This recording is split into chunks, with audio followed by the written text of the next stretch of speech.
Good evening. My name is Bina De Costa, professor in the Department of International Relations at the Australian National University.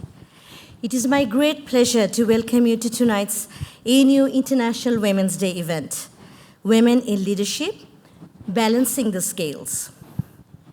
Before we begin, I would like to acknowledge the Ngunnawal and Ngambri people, the traditional custodians of the lands on which we gather this evening.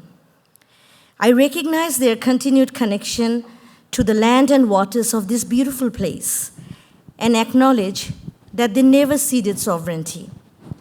I pay my respects to all the elders, past and present, and extend that respect to all Aboriginal and Torres Strait Islander people here with us tonight. International Women's Day is both a celebration and a moment of reflection. It is a day when we recognize the achievements of women across communities, institutions, and nations, while also acknowledging that progress remains uneven. The work of ensuring equity, representation, and opportunity is ongoing, and it calls on us to push harder, speak louder, and refuse to accept anything less than meaningful and lasting change. This year's theme, Balance the Scales, invites us to think deeply about leadership. Who holds it? How it is exercised? And how our institutions can evolve to reflect the full range of experiences and aspirations within the communities they serve. It urges us to recognize leadership not as a privilege held at the top, but as a shared endeavor that becomes more powerful and more just when many voices shape it. Universities have a vital role in these conversations. They are places where ideas are tested, where difficult questions can be asked, and where new possibilities can be imagined. And in a world marked by ruptures, from wars to the everyday struggles for safety, dignity, and justice, women's personal and political lives are so often the first to be disrupted and the last to be repaired. These realities make our commitment to inclusive leadership not only an intellectual responsibility, but an essential one. Tonight's discussion brings together 4 extraordinary women whose careers span education, politics, science, public leadership, and community advocacy. Each of them has not only excelled in their field, but has helped expand what leadership in Australia can look like. We are honored to welcome the Honourable Linda Burney, proud Wiradjuri woman and former Minister for Indigenous Australians, Senator Dr. Mehreen Faruqi, Deputy Leader of the Australian Greens, Professor Penny Sackett, astrophysicist and former Chief Scientist for Australia. Guiding tonight's conversation will be our very own Professor Rebekah Brown, our Interim Vice-Chancellor and President of ANU. Before we begin the discussion, it is a privilege to invite our respected elder of this region to offer a formal welcome to country. Please join me in warmly welcoming Auntie Dr. Matilda House, Ngambri Ngunnawal Wiradjuri elder, to deliver the welcome to country.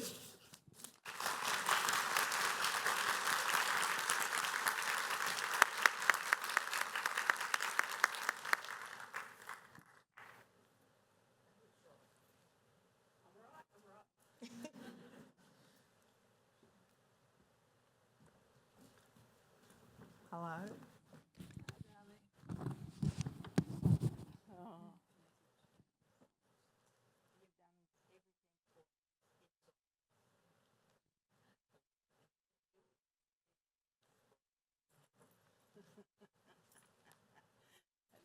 Beautiful girl, all the way from America. Okay, that's enough. Hello, everyone. Oh God, I thought I had an empty audience there on one of the best days of the year, celebrating women, celebrating the lives, and to talk about how lucky we are to be in a country where women can have free speech. And that's the best thing of living in this beautiful country. I'm a very proud Aboriginal woman. My country of Ngambri, language of Ngunnawal. So I wanted to say that. Who's that girl who said, yeah, you get it right next time, darling? You know? So here is what it's all about. When you hear the wonderful things and how the courage of having what they had done as well. When I was growing up, I lived on 2 Aboriginal missions, and I'm the oldest of 10 kids. So that's how I became a leader. I protected my 6 brothers and 4 sisters. And that is why I'm so proud to be part of this beautiful Australian National University. Jabal, Jabal, Jabal. A place where myself and others can come there to get help if we need it. And probably in other parts of the ANU. But you know, it's always Jabal that was there when we started it back so long, long, long ago. So I want to thank you all for being here on this beautiful National Women's Day. We got 4 beautiful people here, and they're going to treat you well to have a yarn. I am going home. I am going back home. I am the founder of the Stolen Generations of New South Wales and ACT, and that's all I've been doing. I'm a bit tired. Got back yesterday in town, and here I am tonight, thanking you all for being here on the land of my ancestors. So thank you very much, and I want to thank you all here tonight. Have a great yarn up, because that's what it's all about. Women, the women's place is not where people think it should be, and never will be. They're leaders, each and every one of you. No matter what you do, you're still a leader. So wherever you're doing, give them hell. Love yous all.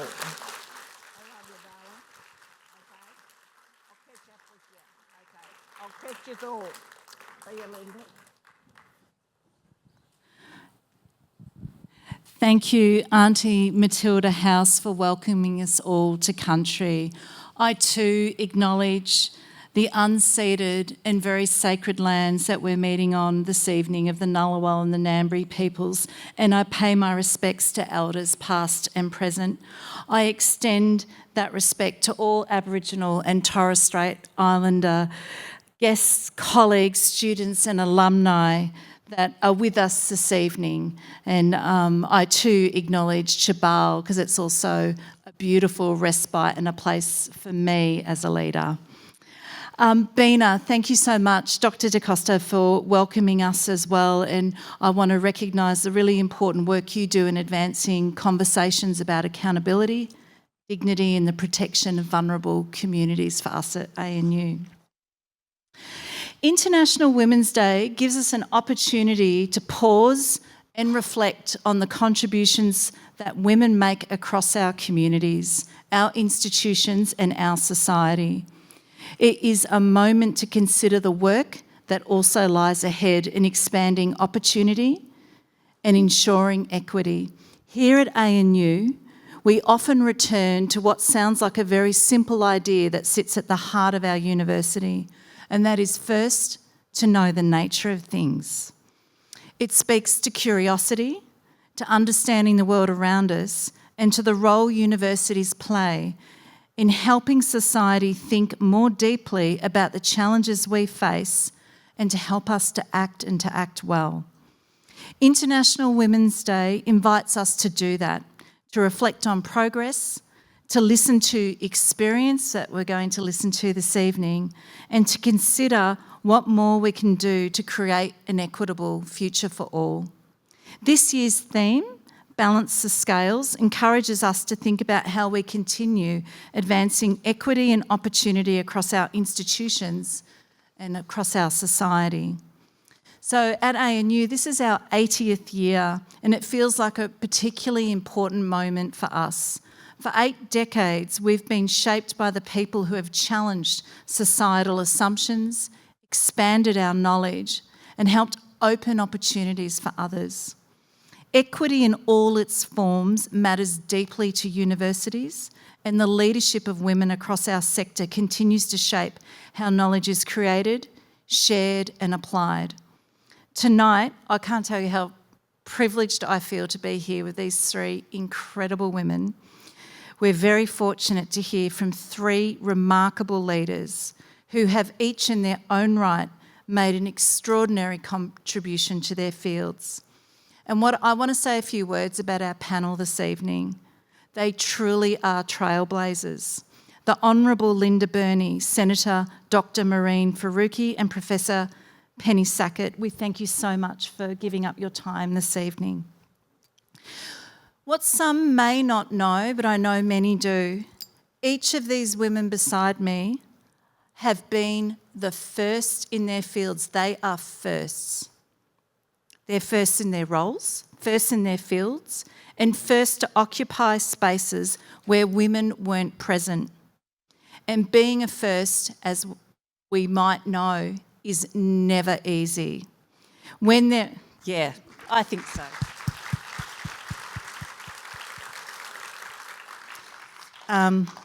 So when there isn't a precedent and there's no mentor to guide you through the way, each of these women have navigated successfully unfamiliar territory and created their own path forward. And those moments of first matter not only because of the barriers they've broken, but it matters because the pathways they create for all of us that come next. Those who break new ground often go on to create ladders and pathways for others. They expand what feels possible, they challenge traditions and stereotypes, and help shape expectations about who belongs in leadership. Each of our panellists not only bring remarkable professional achievement, but really rarefied lived experience as being firsts. It is very rare that we have a panel of firsts to share their experiences. This is a real honour for ANU. Their journeys have required resilience, courage and determination, and in doing so, each of them have opened doors for others. For ANU, for all of us here tonight, this is a privilege. So perhaps the question that sits at the heart of tonight's conversation is this: what is the next first that we need? What is the next first? And just as importantly, what is it that the rest of us need to do to help extend the legacy of those who have opened the doors for others? So I'm very much looking forward to hearing from our panel this evening, whose careers have shaped national conversations, global conversations, in different but deeply connected ways. Leaders who have navigated institutions, challenged systems, and opened the doors for others. So I'd like to just briefly introduce our panel. The Honourable Linda Burney is a proud member of the Wiradjuri Nation and one of Australia's most respected public leaders. Across a distinguished career in education, community leadership and politics, Linda has helped reshape national conversations about recognition, representation and justice.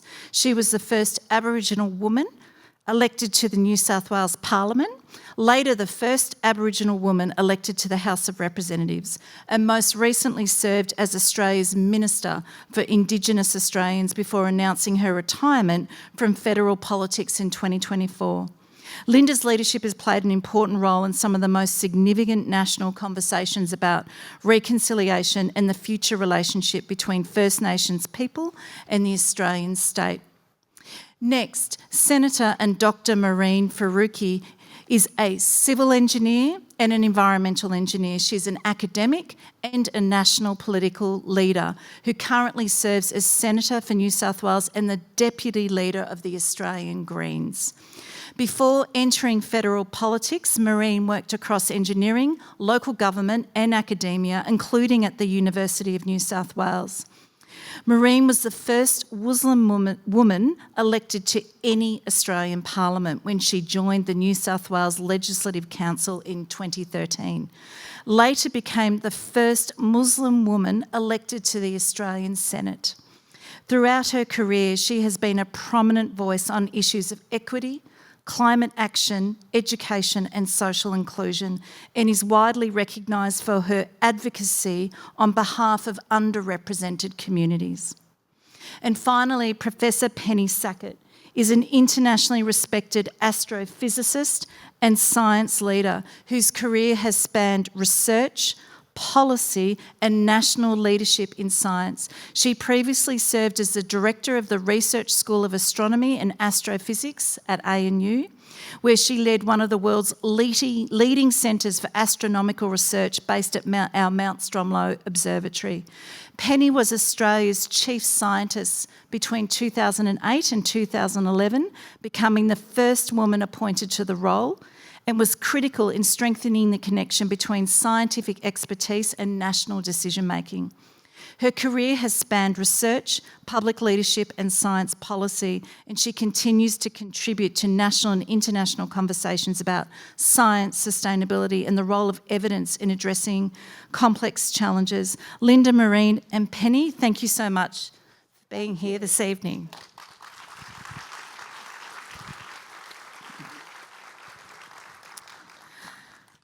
So before we move into a broader discussion, I'd love to invite each of our panellists to share a brief opening reflection. And my question is, and I might start with you first, Linda, and then I'll move on. My question is, what experiences or moments have shaped the path that led you into leadership and public life as we know it today? I'm assuming the mic's on. Can I firstly thank Auntie Matilda for her welcome. She says the most wonderful things, and I'd like to also recognise it's the first time I've been in this room under the name of Locha O'Donoghue, so I want to recognise that. I'd like to recognise my friend Anne Martin, head of Jubble Centre, and but very briefly, because we've only got 2 minutes, the probably one of the most seminal experiences of my life is when I was about 12 years old.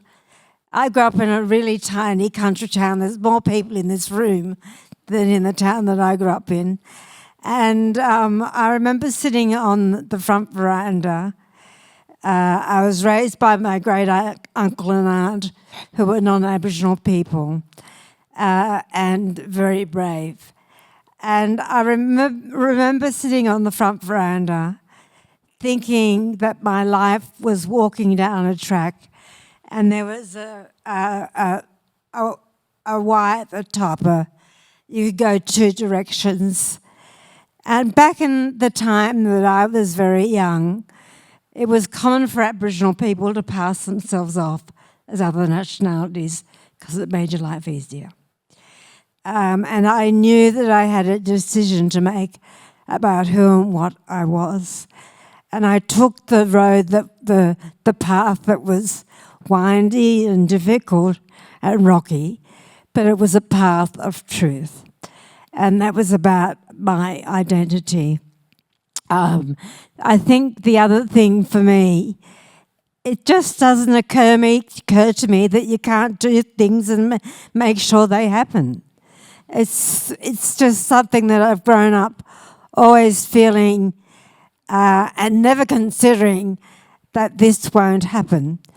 But I have had in my life great moments of joy and great moments of sadness. And those are the things that shape you. And it's how you deal with those things and the lessons you take from them to hold in your heart that makes you the person you are.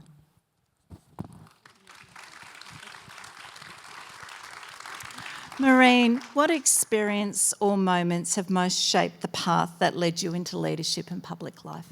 That's a big question. Hello, everyone. I too would like to start by acknowledging the sovereign owners of the lands we gathered on, the Ngunnawal and Ngambri people, and pay my respects to elders past and present, always was, always will be Aboriginal land. It is such a pleasure being here with you today, and thank you for inviting me, Rebekah. But I must say that I come here with a heavy heart today, and the heart is heavy because of what's going on around the world. We are at war now. And I know that so many people are very concerned about what's to come.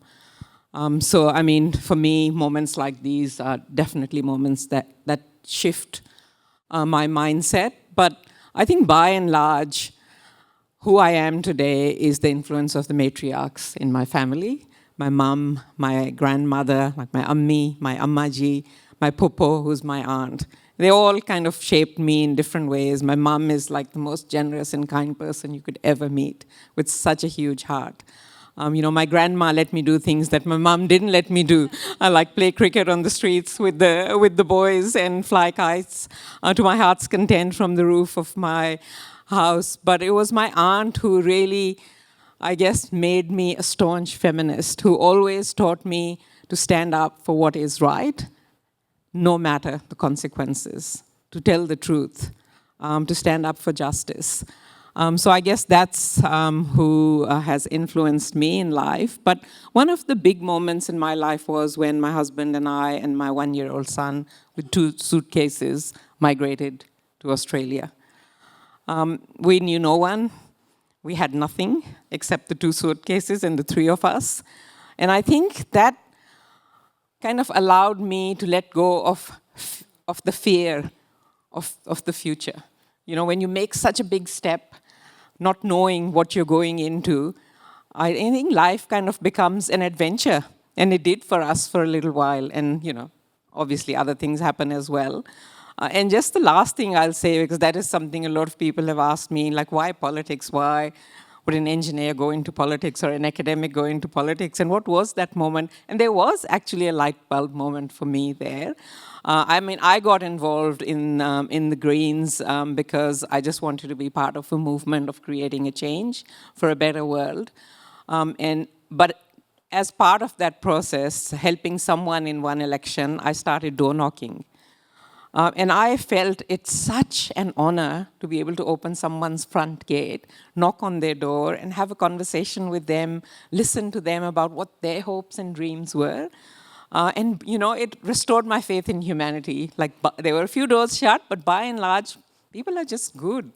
They just want to live a good life and be good humans. I was offered cups of tea, glasses of iced water when it was really hot. Someone even dug up a plant from their front garden when I told them it was my dad's favorite plant. So that was it for me. It was like, okay, I can literally talk to anyone and have a conversation. And why wouldn't I take these conversations into a place where decisions are being made? And that was it for me. Thank you. Penny, what experiences or moments have most shaped the path that led you into leadership and public life? Thank you. I'd like to also begin by acknowledging the first and continuous caretakers of this land on whom we meet, the Ngunnawal and the Manji people. I think it's difficult for me to pinpoint one moment, but I would have to actually call out my grandfather. Because there was never a time, and my grandfather was a man who had lived through many, many hardships and had reinvented himself together with my grandmother again and again and again. But I never felt that there was anything that I couldn't do as a young girl that a young boy couldn't do. And I think that was really my grandfather that instilled that in me. He expected a lot of us. He had high expectations. But he was always there with support. And so it was, when I was growing up, I was tall for my age. There are now many taller people than I, but at the time I was taller, for example, than all of my Year 7 teachers. And I remember very distinctly him saying to me,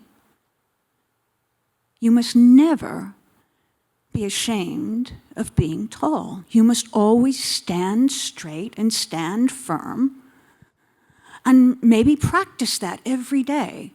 Every day, practice standing tall." And I now know that tall was not just a matter of height for him. So I think that it perhaps began with him, and it continued through many mentors who had high expectations but were always there to support me. And looking back, I also realized that I have to thank people that brought opportunities to my attention. When I think about the choices that I've made, often it was someone else who brought that opportunity to me, that suggested to me, who said, "Have you ever thought about doing this?" And to be honest, many times I had not. I had not thought about it. But once that seed was planted in my mind, especially by someone that I respected, suddenly it began to bloom, and I began to think, well, no, I've never thought about that, but what would that be like? And then the imagination began, and I began to imagine myself doing that. I could see it where I had seen nothing before. And more often than not, I took the opportunities that were offered to me. And so I think that I have many, many people to thank, both for always having high expectations of me, but also seeing in me things that I didn't always see myself. And so I hope that we can remember that when we look at other faces. Remember to see not only everything that's demonstrated, but look a little deeper to see the things that perhaps that person doesn't even see themselves. Thank you.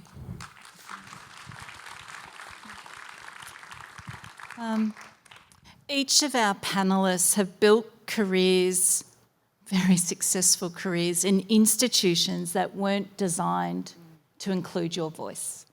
I mean, I think I can say that quite squarely. So I have a question for all of you, and maybe we could go back this way. What do you think it takes to truly change institutions? And I'm coming from the perspective, we still need more change, but each of you have created structural changes, and you succeeded in institutions that were not designed for you and your voice. What does it take? Gosh. I Humongous question. I spent 22 years as a politician. I started out in 2003 in the New South Wales Parliament. And let me tell you, it's not got the nickname the Bear Pit for nothing. And Mehreen also knows that place as well. I think what changes institutions is your belief in yourself. You've got to be steely, but manners don't cost anything, and neither does kindness. And those two things are very important. But you look around and you get to know the institution. I was very lucky because long before becoming a Member of Parliament, I was the president of an organisation called the New South Wales Aboriginal Education Consultative Group. And part of the responsibility of the president of that group was to meet monthly with the Minister for Education in New South Wales. So very early on, the mystery and the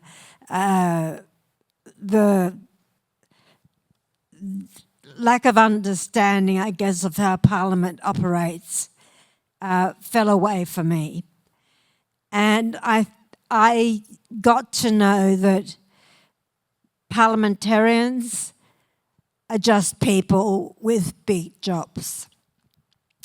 And that was really important. So the mystique or the opaqueness of Parliament was gone for me, and I understood how it worked. I also understood very much the party that I joined, and that was the Australian Labor Party, which is tough. It's very strict, it's very disciplined, and there are rules that you do not step over if you want to stay in the party.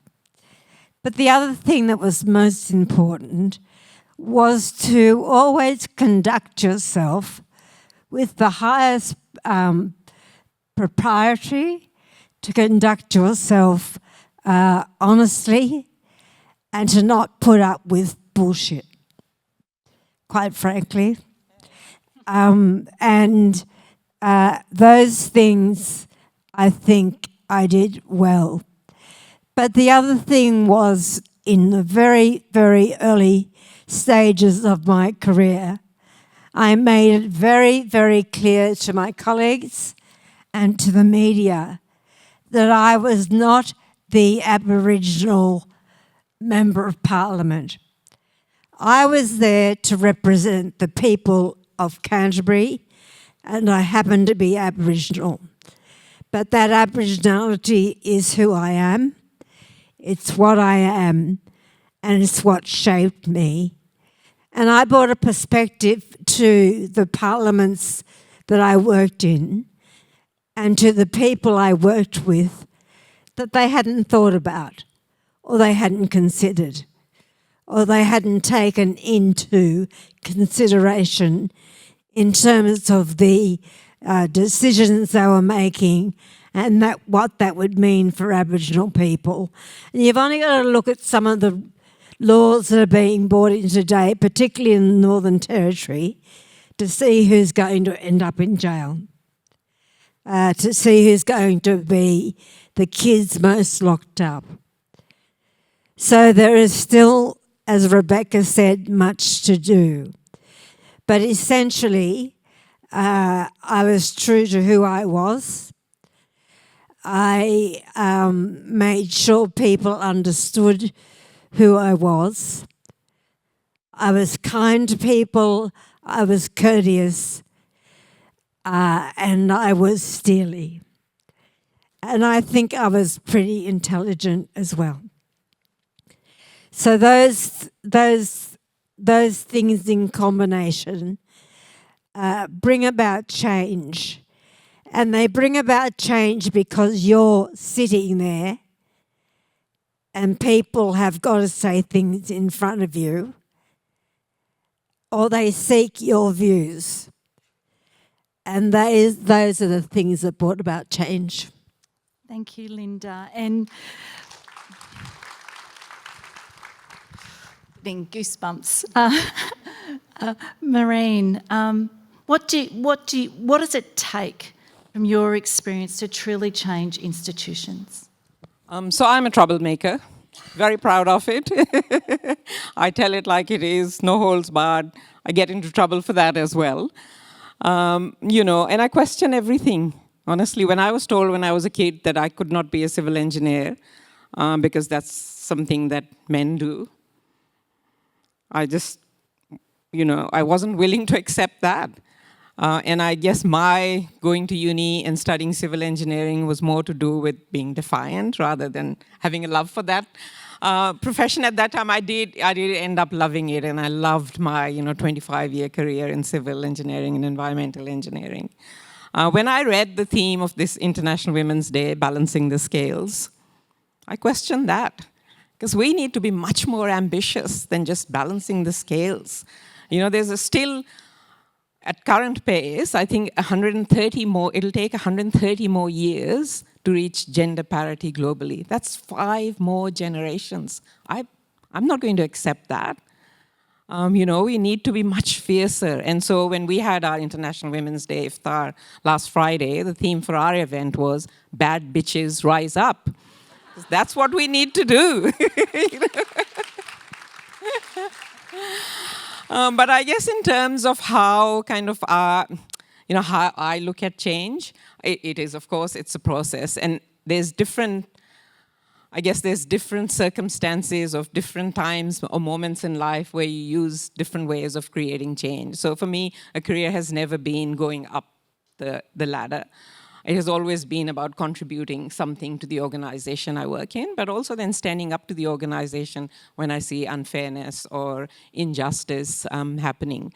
But it is always about, I guess, truth-telling. It is always about putting your neck on the line. It is about rocking the boat. And it is about putting your reputation on the line and being authentic about it. If you believe in something, you've got to be who you are, and you've got to navigate that change by being authentic about it. And you try and use all the tools that are there. And I can give you a couple of quick examples, and I'll end on that. So when I was in New South Wales Parliament in 2017, a woman rang our office and said that she had been discriminated against by her employer and been fired because she didn't tell the employer that she was pregnant at the time of the interview. And she said there were laws in New South Wales that allowed people to do that. And my team and I sat down and thought, surely that's not possible. But we thought, no, it's a constituent calling. We have to listen to her. And we looked up, and yes, there were exemptions in the New South Wales anti-discrimination law in 2017 that allowed employers to fire you or not hire you if you did not tell them at the time of being hired that you were pregnant. I thought, can you imagine? This is 2017, so we got to work, and it was actually a liberal government at that time, got to work with the Attorney General, and within months that law was changed. So sometimes it can take as little as a phone call from someone to get that process of change happening. But other times it takes years of campaigning with the community to make that change. And the example of that I can give you is the New South Wales decriminalizing abortion. That was years, if not decades, of campaigning, working with hundreds of people across the community, working with experts, with other politicians, whether you agreed with them or not, on many issues. So I think you've got to be open to different pathways of creating change. But I think, Linda, you're right about not taking any bullshit. That's the bottom line, Do not take bullshit. Question people, challenge them. And work with people as well. You can't create change on your own. It is a process. It comes because hundreds, if not thousands of people are part of that campaign and that process.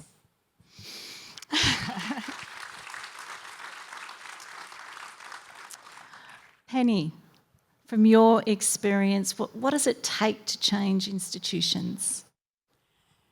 It takes a lot of brave people, and a lot of what I've heard has really resonated with me. Authenticity, being yourself, no one can take that away from you. No one. And you look in the mirror every morning and again at night, and if you know that you have done what you thought was right in the moment, that's success right there. So I think the authenticity is something that I'd like to underscore. Being your own person. That doesn't mean you don't grow. You'll grow. You'll change. But always be true to yourself in the moment. Another thing I heard that resonated with me was that you can do more when you work with people. I mean, in a way, it's kind of obvious. But I suppose it took me a little while to learn that. I was a little bit of a shy person in a way, an introvert. But what led me into leadership more and more was the realization that I could do so much more if I worked with other people. And if I had a team that wanted mostly the same things and were also being authentic, were being honest with me, if they thought I was not seeing something that I needed to see, that made a strong team. Diversity makes a strong team. And I think that one thing that institutions need in order to change is a recognition that diversity is not just a word that means counting, balancing the scale, equity, being a good person. Diversity is strength. You will have a stronger team if it is a diverse team because it has so many people from different experiences. The other thing that I thought of as we were talking, and of course I don't want to take away from firsts in any field, but I think that what institutions need to change is not the first. They need the second, they need the third, they need the fourth. They need to have full engagement of all peoples. And I remember that there have been times in my life where I can give an example early on, at a particular institution of higher learning, where I was told how lucky I was because I was the first woman that had been appointed in the physics department in 150 years, which is to say the lifetime of the institution, right? But I realized that, quite frankly, that didn't say so much about me as it did about the institution. So institutions, if they want to grow, if they want to have strong teams, they will have to become inclusive. They will have to appoint the seconds, the third, the fourth. And if they don't, then they will lose talent because women who are being authentic will choose to go where they can do the most. Thank you.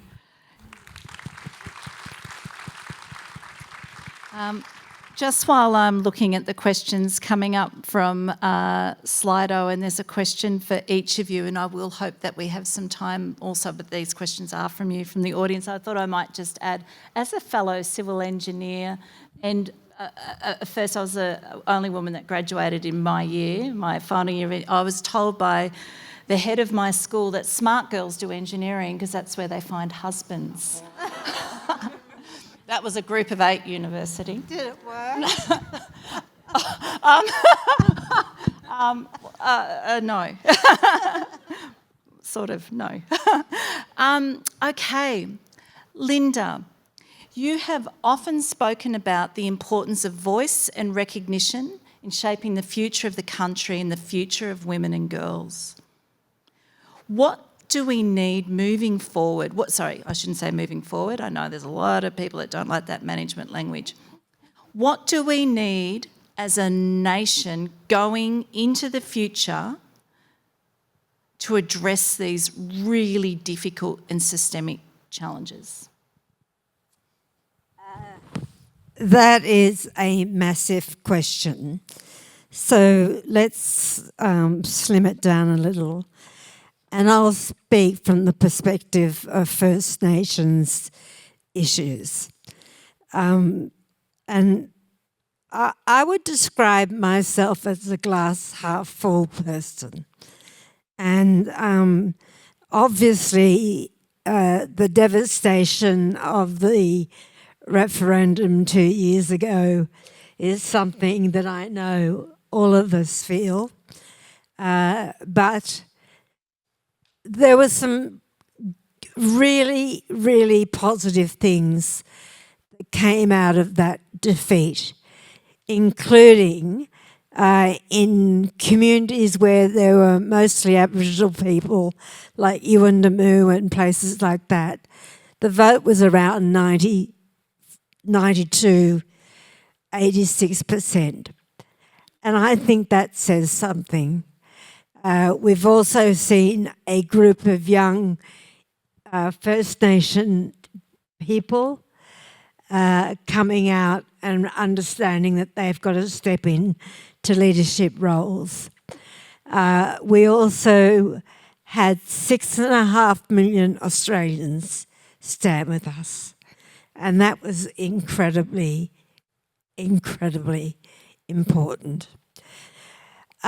Just going on from something that Penny has said, one of the really important things to the sorts of things that I've done in my life help shape national conversations, the pursuit of justice, is not just bringing about legislative reform, but it's also having good people around you. You can look at us up here and think, what remarkable, well, I hope you think, what remarkable people. But we wouldn't be if we didn't have good people around us, both friends and colleagues. And from that, you can really, really affect change. And I think the other thing is that, you know, life is too short to hold grudges. The few people I've taken a while to get over, still getting over, but that's been a very important lesson in my life. But in terms of social cohesion, in terms of making Aboriginal culture alive, you know, we are so lucky living in this country. We live in a country, and it's mine as well as yours, heritage, of the oldest continuous surviving culture on this blue planet. That is something that we can all rejoice in and all be proud of, because it is our heritage. It is our inheritance as Australians. And just to finish up, that I I have a dream that that every young person leaving school will know the truth of the story of this nation. And that is not the case at the moment. It should be, but it isn't. And if we can bring about that effect, imagine the country going forward. Imagine. And I think universities have a great role to play, important role to play in that, particularly in terms of teacher training and in the medical science areas as well, right across the board. And I will finish up by saying that at the end of the day, I am a cog in a very big wheel of a nation that has to find its truth and of a nation that has to find its identity.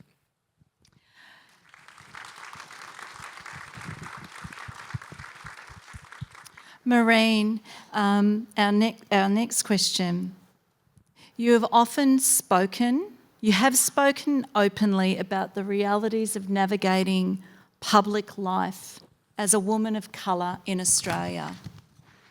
The question our community has is what needs to change so the next generation of leaders, particularly women from diverse backgrounds, have a better time at it, stepping forward and having successful leadership roles and successful life, public life? The short answer is everything. Everything needs to change. I mean, I've lived in this country for 34 years now, much longer than I lived in Pakistan, which is where I was born and grew up, and generations of my family have lived. And you know, when we came here, throughout the years we were settling in, of course there is racism and discrimination in this country. No one would know that better than a First Nations woman. So, you know, microaggressions, outright racism, all of that happened. For a long time, I stayed quiet. My family stayed quiet. Like I said, we had nothing. We were trying to settle in, find jobs, and it was like, okay, just put your head down and keep working. But even knowing that the history of this country, even knowing what we had experienced, I was actually not ready for what would happen when I became a public figure. Because just the levels of, and especially the intersection of racism and sexism, was not something that I was expecting. And just for speaking out like every other white politician does, but does not get that hate and that criticism that I was getting. And it came not just through social media. There's a lot of, everyone gets hate on social media. I mean, that's not good enough either, because social media is also yeah, exactly. But it came through phone calls to my office. It came through emails. It's a daily occurrence. It comes through even handwritten letters, and even outright on the street if people recognized you. So, I realized a pattern after a bit, that hate wasn't coming necessarily, or very little of it was coming because of what I was saying on policy matters, or, I would get it on everything that I said, from shutting down greyhound racing because of its cruelty, to being the first person to have a cross-party bill for marriage equality in New South Wales Parliament. Some people thought I was too progressive, others thought I was not progressive enough. It was kind of damned if you do, damned if you don't. But the racism and the hate was always about who I was, what I looked like, where I came from, what my religion was. And it takes its toll. It really does take its toll. Like people tell me, you must have a very thick skin. Well, I don't have a thick skin. I don't want to have a thick skin, because having a thick skin means that you're not then sensitive to people's needs, your constituents' needs. So, I would just have to deal with it in whatever, and still have to deal with it in whatever way, shape, or form. And I just felt that for some of us, like migrants of color in this country, our Australianness is very conditional. And you can ask other migrants of color who speak out, and they'll tell you the same. It is conditional on us keeping our head down and our mouths shut. It is conditional on us just agreeing with what people in power say. It is conditional on us, to assimilate. And if we dare to be who we are and be proud of who we are, then all hell does break loose. So I sometimes say that even if I wore an akubra and wrapped an Australian flag around me and had a tattoo of the Southern Cross on my arm, even then I think I wouldn't be Australian enough for some people in this country. So in the end, I decided I have as much a right to be in this country as anyone else. And so I'm going to do it my way. I will not be, scared and hated into not being who I am. I will go into Parliament in my full, Muslim, migrant, and loud glory. And the feedback that I get, especially from young women of color, is that gives them license to be who they are. Because, we are often expected to change, to fit into this idea of what an Australian is.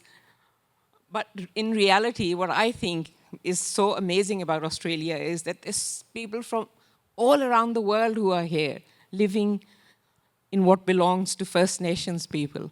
And that is the richness of this country that we should try and preserve, and not try for everyone to fit into, an Anglo-Celtic, Judeo-Christian framework, which is kind of more and more being talked about in this country. So for me, it was, I deliberately went into the Senate because at that time when I went into the Senate, there's this one senator called Pauline Hanson, who was really vilifying Muslims and there was no one in there who was a Muslim, who looked like us, who could actually challenge her. And I really wanted to do that on behalf of the community that has been suffering for 30 years. So I think it is important that we can be who we are, and that people see that you can do this by being who you are. But of course, there are others who talk about the trials and tribulations of black women and brown women, kind of undergoing so much hate. But I guess my kind of response to that and antidote to that is like, no one is going to roll out a red carpet for us. And that really resonates with especially the young women that I speak to, that we've got to roll up our sleeves and we have got to get to work.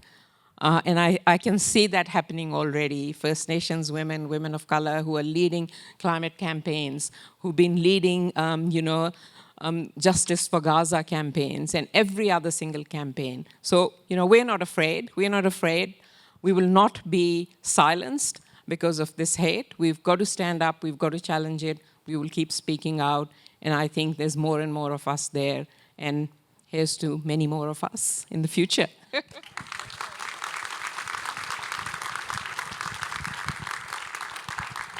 Okay, our last audience question for this evening before I hand back to Professor Da Costa. Penny, reflecting also on your time as Australia's chief scientist, you worked at the intersection of knowledge and decision making.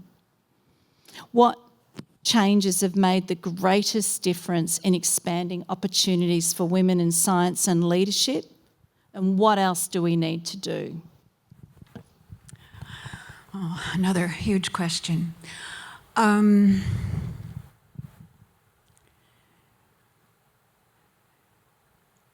think that it's very rare for an institution to change of its own accord. Institutions are institutions, right? They've been there a while. They're made out of marble and stone, and they have inscriptions. In order for those to change, I think it takes and has taken, and we have seen change, led by brave individuals who knew themselves, both men and women, but in different ways. So I think that individuals, beginning with individuals and then finding their team, finding their co-workers, finding people who want the same thing even if they don't think all the same thoughts.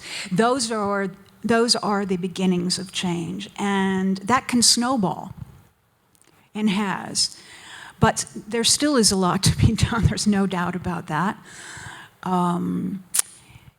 When I was chief scientist, there was a report co-authored by Sharon Bell, Professor Sharon Bell, who may be in the audience, and other women, looking into the presence of women in institutions of higher learning in Australia.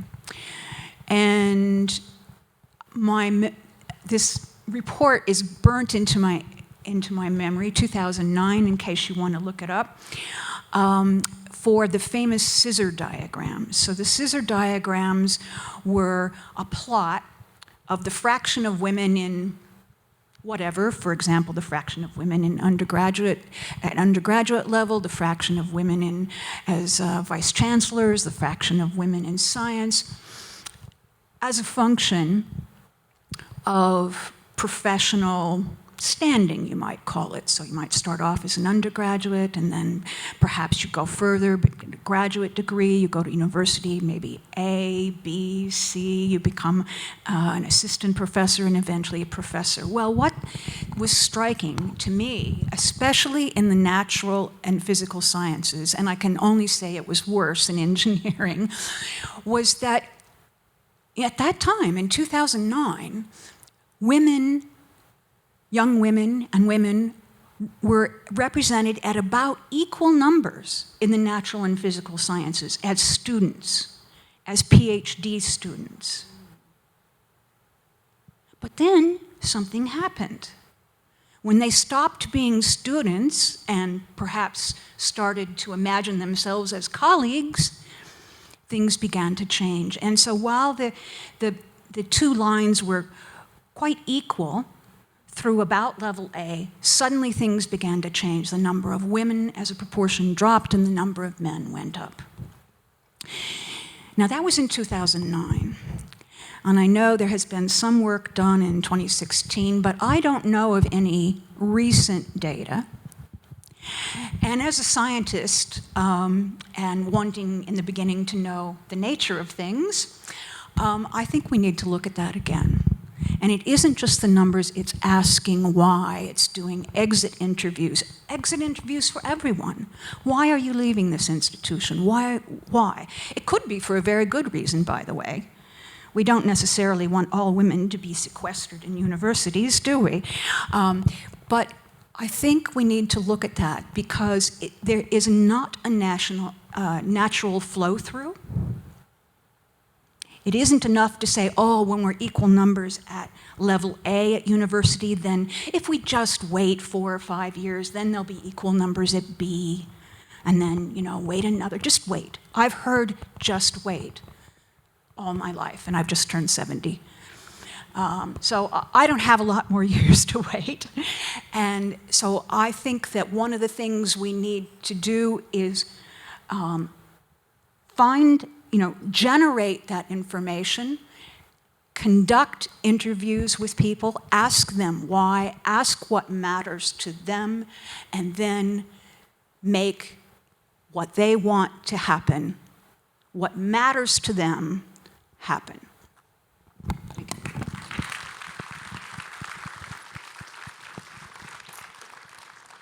I'm so glad that I stuck with the big, audacious questions for this panel and made sure that I did not attempt to summarise. There are few that could take on those questions. I thank you, but I'm going to now invite Professor Bina da Costa to deliver our vote of thanks.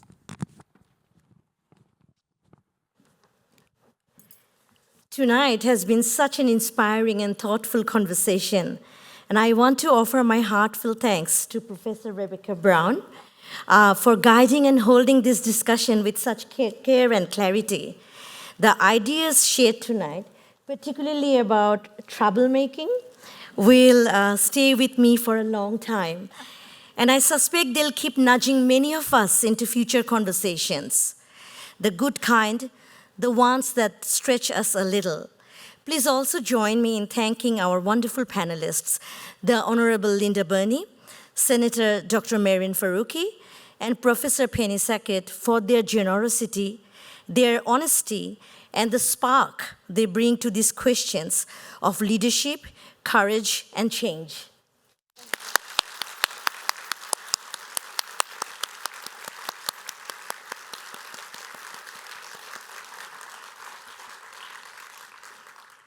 And with that, I hope you all leave tonight with something to think about, something to smile about, and maybe even something to debate on the way home. I wish you a pleasant evening. Thank you.